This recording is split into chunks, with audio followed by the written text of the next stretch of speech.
Jimmy D and the Wolf podcast. Hello, Coming Tim. to you from Nashville, Tennessee, And beautiful Madison, Indiana. Historic, soon to be Indiana's music city, Madison, Indiana. yeah, that hat It you're really wearing. is. Doesn't Thank it have you. something to do with it? That's one of our Madison Music Movement hats. We have music people hats and we have party people hats. And I wear both depending on the day. Today I'm music people. Before the night's over, I could have on the gray party people hat. You never know. I like to wear many different hats. But yeah, it's exciting what we're doing.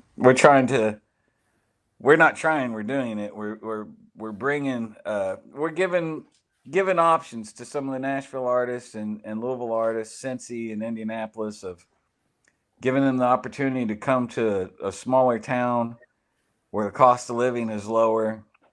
And they have venues to play music. They have people that they can write with. We're working on a lot of things, man. We're working on a studio. We've got an incubator hub. We're working on getting health care for musicians. This place has always had an unnatural amount of music talent coming out of it for such a small town, and we're just trying to feed on that and make it sort of an economic driver. That's an interesting subject maybe we can go into, because we seem to delve into these social economic things. And I was from South Dakota, born in South Dakota. Check out my song, Born in South Dakota. Don't say I didn't warn you. Anyway, inserted a commercial there. Well, you help me write it. Like we'll wrote it together. Absolutely. Anyway, very factual. There's not a word of that song that isn't 100% true. So anyhow, South Dakota has a population 700 and some thousand, and population density wise, I'm going to come back to Indiana, take the long way around. Anyway, population density wise, one of the lowest in the country. I think we're like 48th. Alaska's 50th. And then I think Montana and North Dakota are probably less densely populated or more sparsely populated. I think we're about 48 or 47 in that range. So pretty spread out. And farming is the number one industry in South Dakota, agriculture, I should say, which in South Dakota means primarily grain farming on the East River, corn and soybeans, some wheat, sunflower, some other crops. And West River, the river being Missouri River, is a lot of ranching. There's some tourism in South Dakota because it has some iconic things, says Mount Rushmore. A lot of people don't realize that Mount Rushmore is in South Dakota. Anyway, a problem with South Dakota and most other states, most red states, rectangular Midwestern red states, are the hollowing out of these smaller towns. Everybody wants to move. All the young folks want to move to the larger towns, and it's hard to get people who graduate high school or college. If they go off to college, they don't want to come back, or if they graduate high school, they want to leave and see the world. Sure.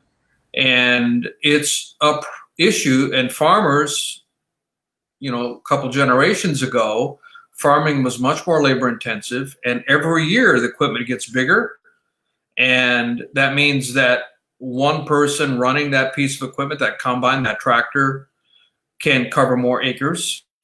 And so the efficiency, the productivity in agriculture, economists look at productivity, which is the output per worker. In agriculture, it's going through the roof, which is generally considered a positive thing. But the result or the effect of that is you need less people per acre to operate the farm. And therefore, there's only so many acres. So there are less people working the farm and putting out more. The productivity goes up, the yield per acre goes up. And so the productivity per unit is just skyrocketing. But the end result is, for these small communities, you have less people, and the only people that end up staying are the older people who've been there all their lives and don't have any interest in moving. And it's not an extreme. I mean, it's not like there aren't any younger folks coming back or staying there. There are some, but the overall trend is going in that direction. And how can you reverse that? I mean, it's almost impossible to reverse that. In South Dakota, there was all kinds of economic programs to try to. I mean, I was the beneficiary of that because I had my company, my food manufacturing companies in the town of Willow Lake, which is where I graduated high school, and small town of about 300 people, and a lot of economic development projects, but still it's a tough battle. And schools are getting smaller, the class size are getting smaller, and the teams, in order to there's none of these small schools have a football team on their own. They combine with other schools. That was unheard of.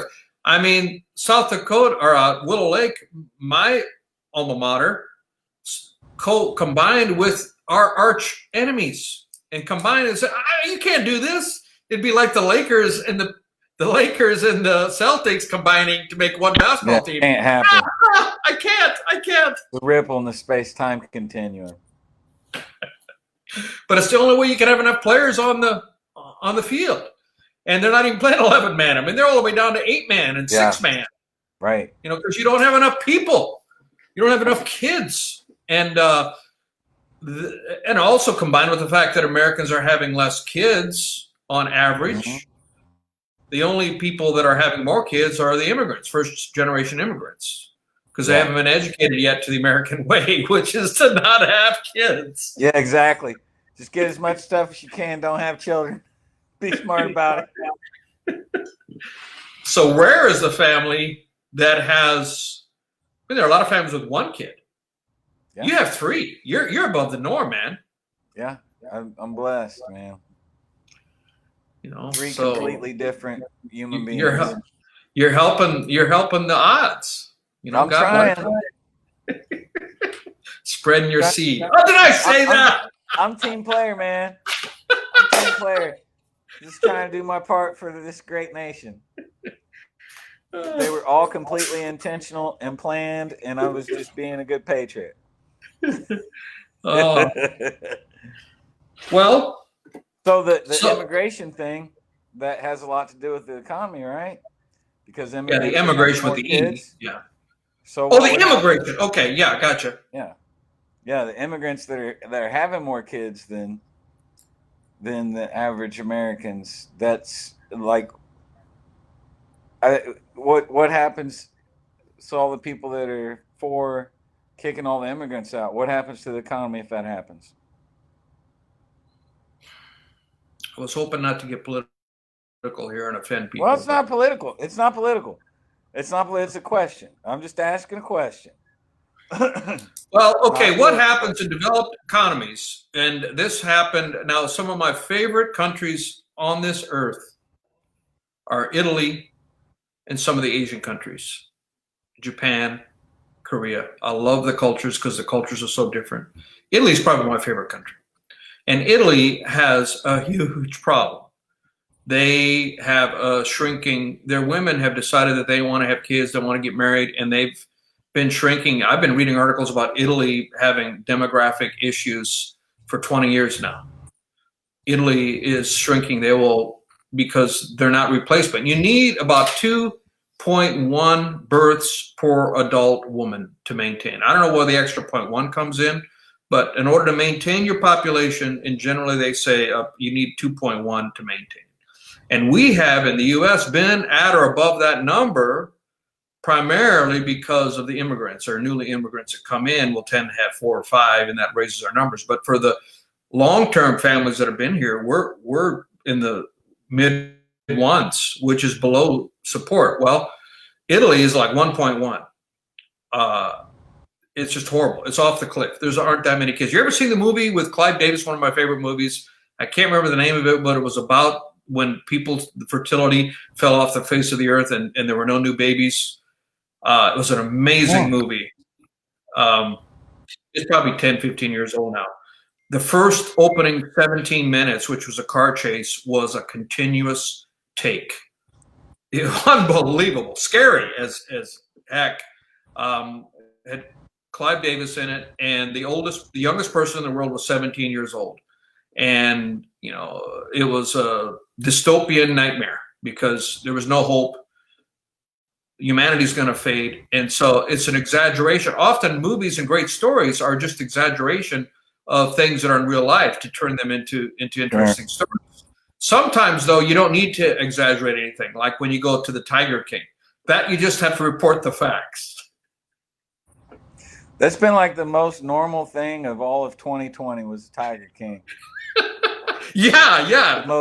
The most stable aspect of this whole year was that show. Anyhow, that was a digression I needed. But, in Italy is like 1.1. The women don't want to have kids for whatever reason, and developed societies. And the same in Korea. Korea is really bad, about 1.1. In Japan has been bad, not quite as bad as Korea, but their women don't want to have kids. I mean, it's usually the women that decide, I guess. And Japan and Korea are insular societies that are they view their nations as both a race and a nation. So they're not friendly to immigration, not full. I mean, there's a lot of workers that are allowed to come to Japan because I lived in Japan and I know a lot about Japan, and I've been there in 15 years, so I don't know what's all changed there. But in Japan, they allowed guest workers to come in, but they were second-class citizens. I mean, they weren't allowed to become citizens. Rare is the non-Japanese ethnicity person allowed to become a Japanese citizen. That's the way it has been, and I don't know if it's changed. And Japan used to be the world killer. Back in the 90s, everybody thought that Japan was going to overtake the U.S. as the largest economy. Nobody's saying that now. They've slipped to third behind China as the biggest economy in the world, and they're not on the ascent. And a large part of it is the demographics. They have both the longest life expectancy of any country in the world. If you're a Japanese, you're going to live on average in your 80s. Early 80s. In America, it's like 76. So now this is average. So averages make a big impact. So you got a lot of old people and no young people. That's a recipe for economic disaster in a country because you got to take care of the older folks. Anyway, so demographics back to in the U.S. So we don't have so much of a problem nationwide because the younger folks are moving to the city. In South Dakota, they're moved to Sioux Falls and Rapid City, primarily. Sioux Falls is booming. I've seen Sioux Falls listed on a number of lists of great cities to live because it's still in South Dakota. It's got about 160,000 people, I think, which is so small compared to many other cities. But it's the biggest city. And so everybody, if you want to go to town, if you want to go for an outing, or if you want to go to see a game or a play, you'll drive 2-3 hours. I live 2 hours away from Sioux Falls, and I would go to Sioux Falls a lot, go shopping, whatever. So they punch way above their weight for the economic value because there's no larger city within 4 or 5 hours, and people make that trip. I mean, when I had to get my car serviced and there were no dealers, my Mercedes, and I would drive to Sioux Falls, and because and I would go there. I mean, so many things. So even though it's only 150, 160,000 people, the commercial and the retail establishments are much bigger than you would expect for a city of 150,000 people that had another city of the same size an hour or two away. You know what I mean? So everything focuses there. So, and it's so hard to keep people living. I mean, you can buy a livable house for $5,000 in Little Lake, South Dakota. Nice. I mean, it's not new, but has a roof, livable. Has a heater, livable. Sure. Sure. Your amenities aren't that great. I mean, you have to go. Willow Lake is about 45 minutes from Watertown. Now Watertown's 20,000 people, and Watertown is you'd go there to do there was a grocery store in town, but they had just a lot of people would go. The nearest Walmart, if you will, was in Watertown. So Walmart is often considered. So anyway, now Madison. Where's the nearest? It's a town of 11,000 people. 13. And so That's almost big enough to be somewhat of a hub. If it was in South Dakota, it'd be somewhat of a hub that people be coming from a distance. How far away is the nearest? Louisville's an hour away. Indianapolis is an hour and a half. Cincinnati's an hour and a half. How about a town of the same size or larger?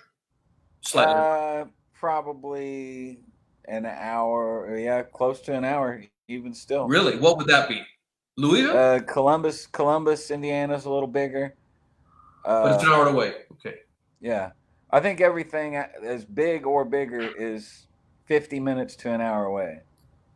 But I think what people are finding more and more is that, you know, the secret sauce to trying to get young people back to these small towns is really quality of life. You know, to your point that there were all these programs and they spent all this money, and I think they're figuring out more and more as we progress that you can build all the factories that you want in small towns, but it's not necessarily industry that will bring people there. It's the other way around. I think it's quality of life that will bring industry.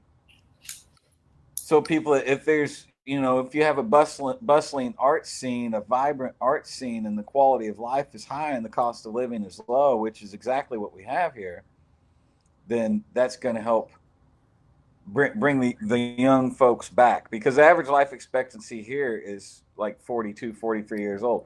We're faced with the same exact issue. No, you mean average age, not life expectancy. Yeah. We die young in Madison, Tim. We're hardcore. I meant to say the average age. Yeah, it's a rough place, man. That's why we can't get people to move here. Life expectancy is a full 35 years less than it is everywhere else. We don't know what causes it, but you know, you move to Madison, you're gonna die early. Mean streets of Madison, baby. I think yeah, 42. Yeah, that's older probably than the average. I don't know what is the median age in the U.S.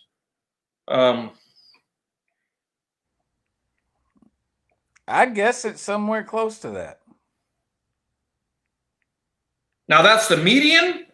I'm going to guess which would be 50% above and below. That's my guess.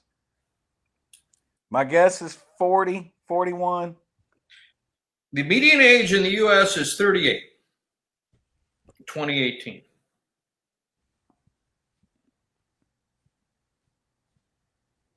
So 4 years older than the national average. I mean, it's not insignificant. 4 doesn't seem like much, but when it's averages, when it's medians, sure, that makes a difference. I don't know what's the median age in South Dakota. Median age. Now that really doesn't count because that includes. Oh, wow! In South Dakota, the median age, it's young. It's 37.2. It's a year younger. I'm surprised. The median age in South Dakota is a year younger than the national average. Blowing over with a feather. I would not have. But young folks are staying there more. Young folks are staying in, but primarily in the bigger cities, I think. Sioux Falls.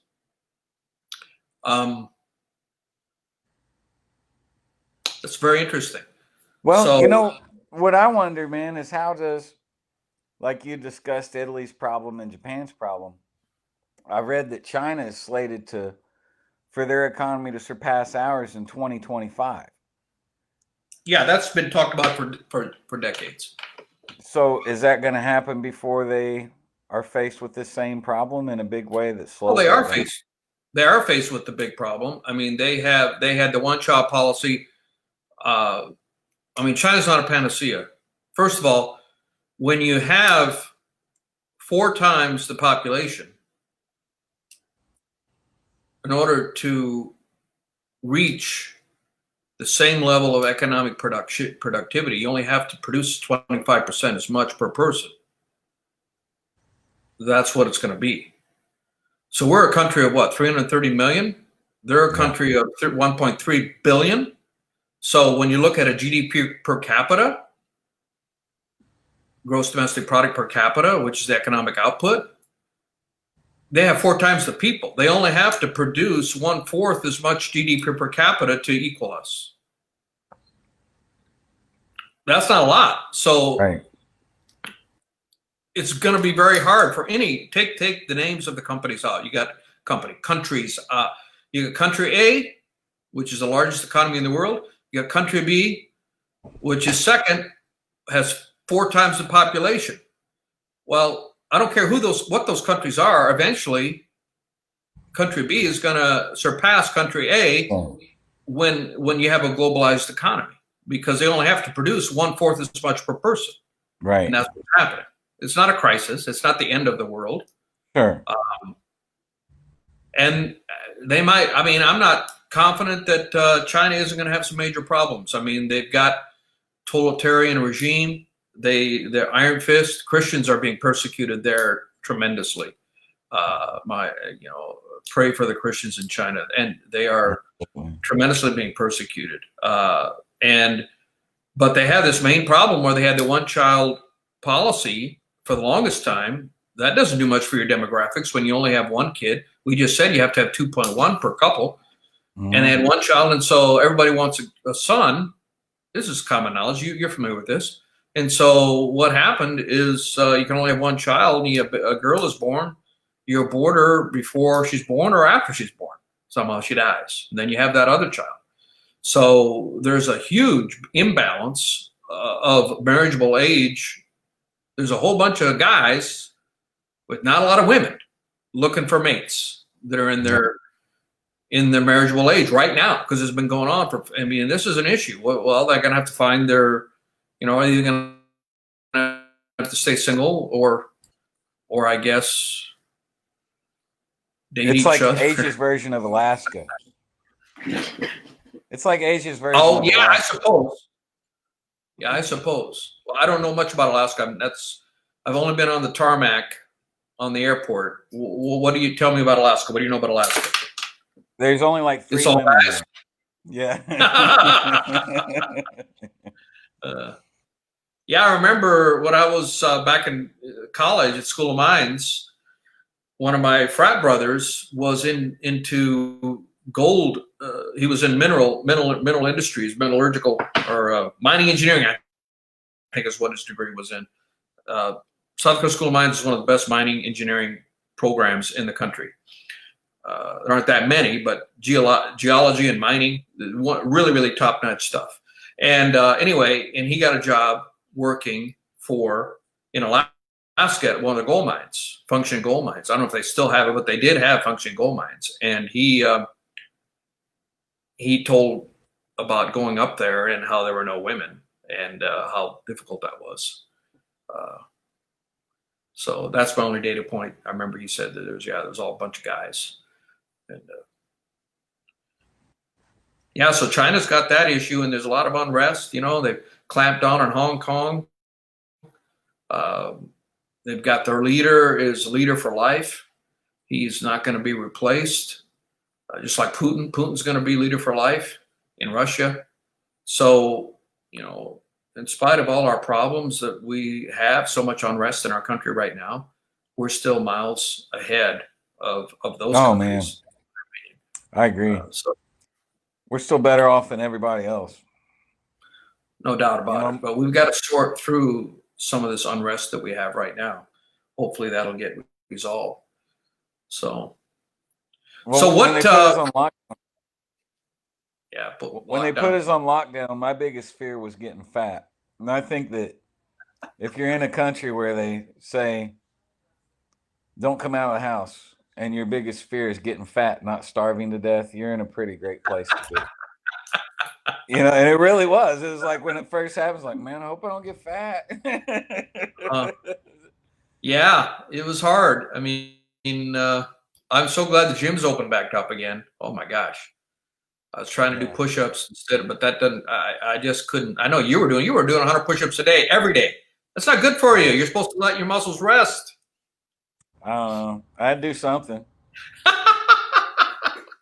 I couldn't go play gigs.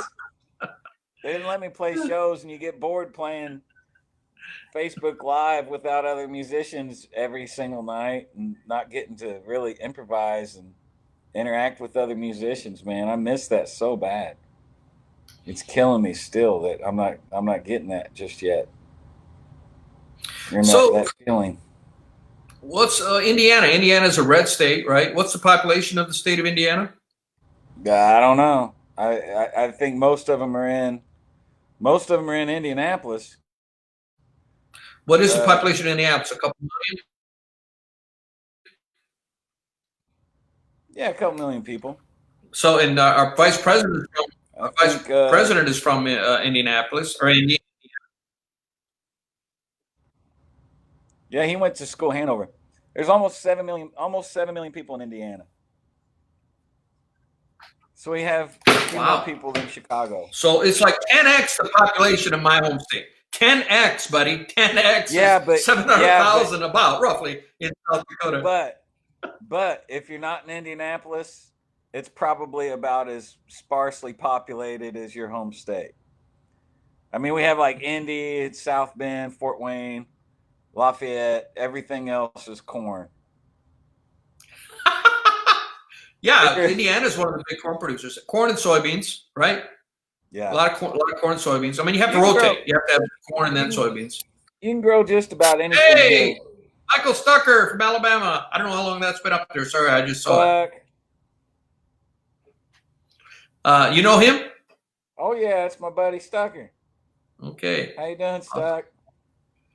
Um, so talking about, okay, let's segue into what you were telling me earlier before we got on the call.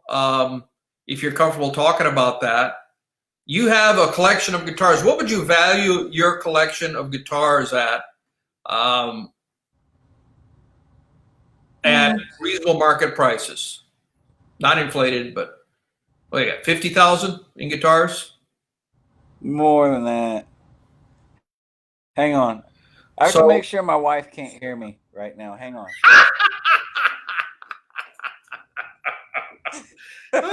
so you had an offer today or the other day. If you, I mean, it's just interesting. Yeah. You want to Yeah, talk about it? and it's a tough offer because I love this dude to pieces. I love him to death. He's a great human being. In fact, he plays with some of the bigger names in gospel music tours a lot. And I have a particular guitar that I have a sentimental attachment to. It's a 1961 Stratocaster, and the first time I ever saw the guitar, I was like 11 years old and saw this great local guitarist named Tim Ping playing it. And he was the first guy I ever saw in real life that could really, really play. I mean, I had been around people that strummed chords and stuff like that and had family members that could play some, but Tim was the first guitar player I ever saw that could really get after it. And in my 11-year-old mind, when I first heard him and saw him play, in my 11-year-old brain, everything that was coming out was because of the guitar. It was the Sure. guitar he was playing. It wasn't him. It was the Your guitar he was 11-year-old playing. brain. That adult guitar players still think that way.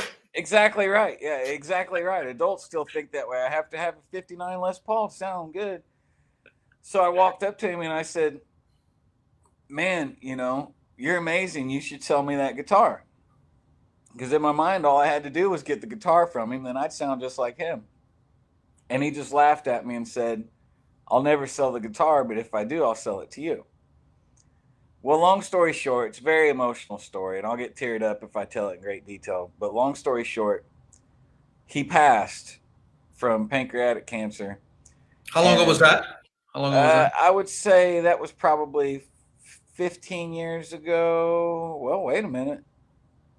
16 or 17 years ago, because I've owned the guitar for 12 years. And his wife held on to it as long as she could. And his wife decided to sell it. She took it to a local music store and was going to sell it there. And God's grace, a mutual friend of ours was in the music store when she went to sell it. And he said, well, I thought Jimi was supposed to get the guitar. And Wow. she had thought that I'd passed away in the car accident that I was in. So she had been thinking I was dead and stuff. It's a crazy story. So she sells me the guitar, right? And my friend sends me a message this morning and says, I'll trade you $5,000 worth of gear and give you $600 a month for the next 3 years for that guitar. Which I don't want to part with this guitar. But once I said it out loud, it was like, okay, $5,000 worth of gear and $600 a month for 3 years. $600 a month is $7,200 a year, so that's $21,600 plus Yep. 5 is $26,600. Uh-huh. For a guitar. And that guitar's worth that. I don't know to Every the bit nth of it. penny, it depends on the detail, but 25 grand is Yeah. for a 61 Strat. That's not out of range. Sure. Could be Sure. more. You know, Could be 28. Could be 30. They'll go on eBay. They'll go for 30 on eBay. You know. Yeah. It's a reasonable price for the guitar. It's just putting me in that rock and a hard place situation of. It's funny, man, because I'm kind of torn, because I do very much feel like a steward to the guitar, and if anybody else were to get it, it would be this particular friend, because he's just the sweetest human being on the planet. So I'm kind of torn. And I told him when he asked me, I said, man, I got to give that a little bit of thought, maybe even pray about it. So I'm going to have to pray on that one. It's pretty tempting, though. And I could buy a Stratocaster every month for the next 3 years. That deal. Or a new car. I mean, that's a car payment. A nice car. Yeah. I'm trying to find how many were made, and I can't find it so far.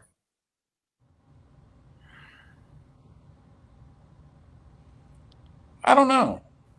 I know that the 59 Les Paul, one of the reasons it's so valuable is they didn't make many of them. I think they only made 270 of them. Yeah. I think in that range. Yeah. So, and it's considered, that's definitely considered the holy grail of Les Pauls, right? 59? Sure. Would you agree? Absolutely.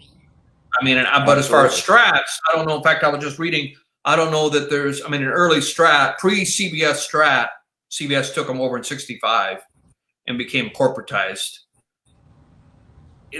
No specific year is singled out as being superior. Right. It's sort of like 58 to 62. Yeah. You know, it's in that area. If you've got a Strat if you've got a 58, 59, 60, 61, or 62, it's like a golden era Stratocaster. And I'm going to guess, I couldn't find it, but I'm going to guess that they made roughly 300 a year. I mean, or would they make more or less than a Les Paul? Probably more. Because they were going for a little less money, and Les Pauls weren't near as popular. They discontinued the Les Paul pretty early on.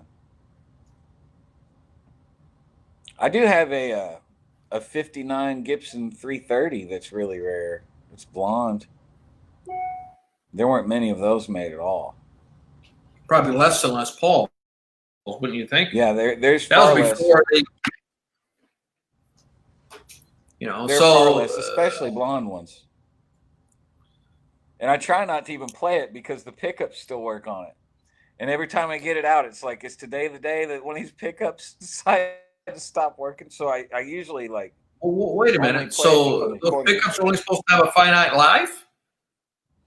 It's not necessarily the pickups, but the braiding, the wiring. I mean, it's rare that a pickup will just quit. The pickup itself, the magnet itself, I mean, it's a magnet. It'll last till the end of time. But the bobbins and the wiring, and there's different schools of thought, you know. Like Bonamassa is big on the school of thought of once you break that braiding to the pickup, it'll never sound right again. Yeah, he doesn't like replacing pickups. Right. He likes the original pickups. I sort of feel the same way, man, because early on, like I had a lot of experience with taking pickups out of guitars and putting different pickups in, and how does it affect it? And it turns out, man, that really those guys had it right to begin with. I mean, Leo Fender had it right. The amount of turns. There was I sent you a copy to the link yesterday Yeah, of the I Roger haven't Mayer looked at that. article. I'm so sorry. It I was got to read. brilliant, man. It was brilliant because Roger Mayer was a brilliant physicist that worked for NASA, and he became Hendrix's guitar tech. And he said that he studied a lot of the effect of, whines on a pickup, and found out that Leo pretty much had it right with the amount of whines that he was putting on each pickup. So, Well, Leo was first of all electronic wizard, right? That's how he started, and the rest of it, the wood and the rest, really came along. But he was really started as an electronics repairman, right?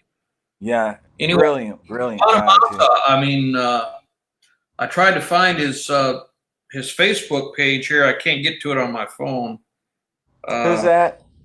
Bonamassa. We're talking about Bonamassa. Oh, just type in the world's greatest guitar player. I know. Yeah, that's what I was gonna read that from his Facebook page. Because he is the greatest guitar player in the world.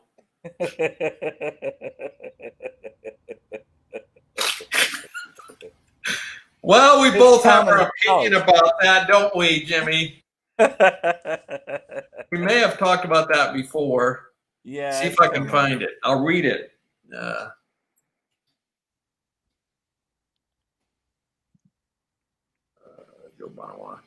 Oh, here it is. One of the world's greatest guitar players. The blues rock titan has 16 albums. Join the newsletter. Blah, blah, blah.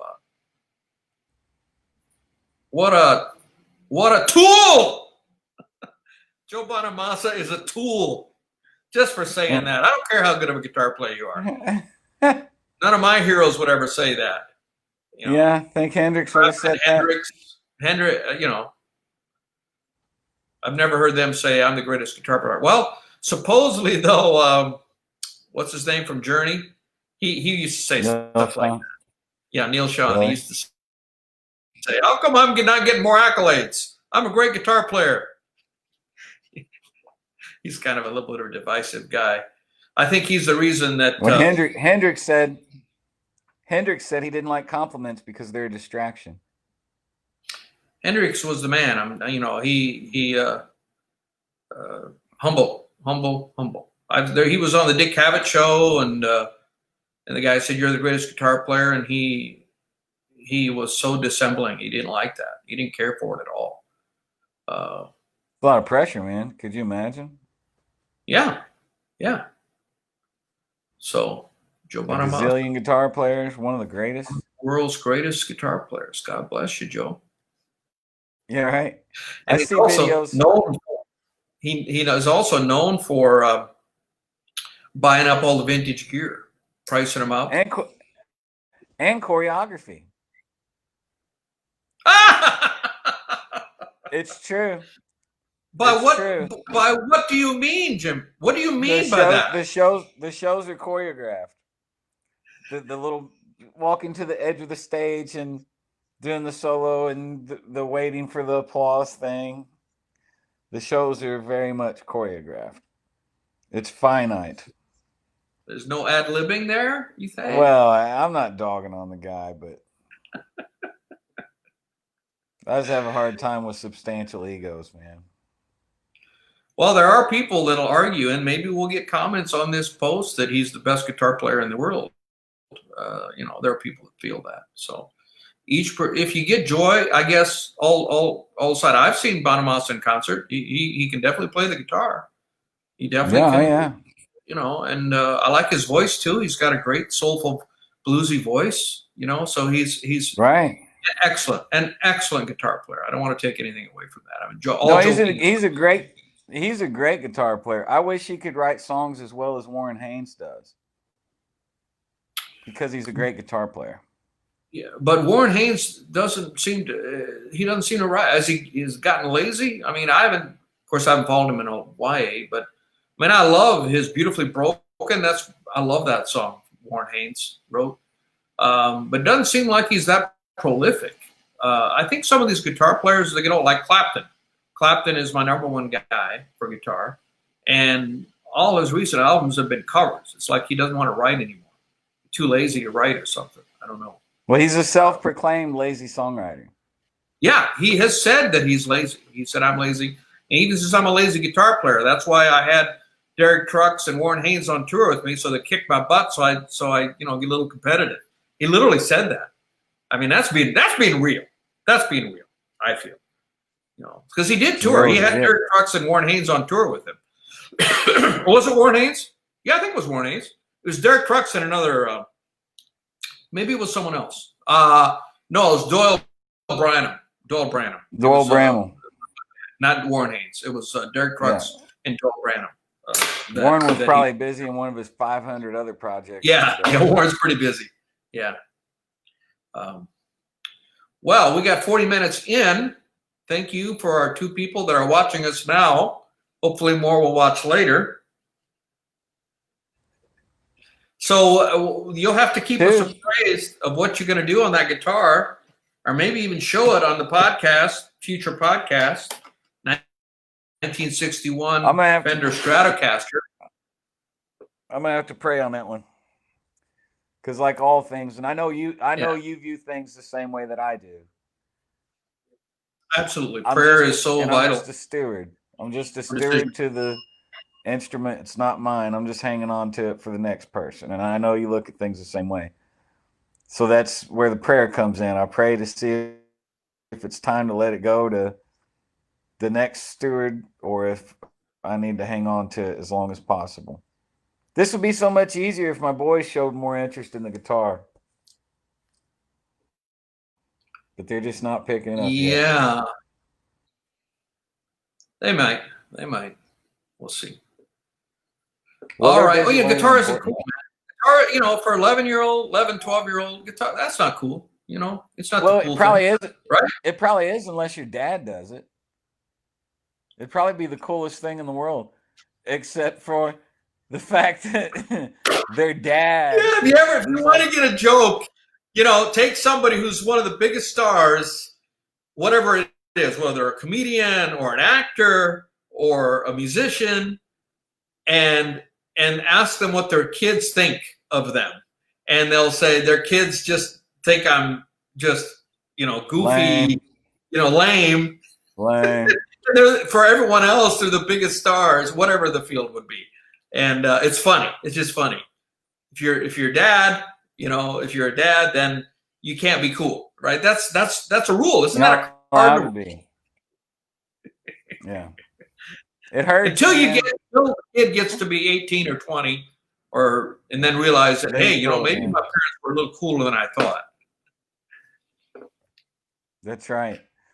And it takes a lot of self-restraint not to tell your kids you're cooler than them.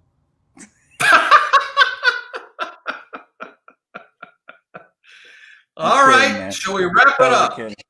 Let's wrap it up, man. All right, Jimmy D and the Wolf. See you soon. See you next time.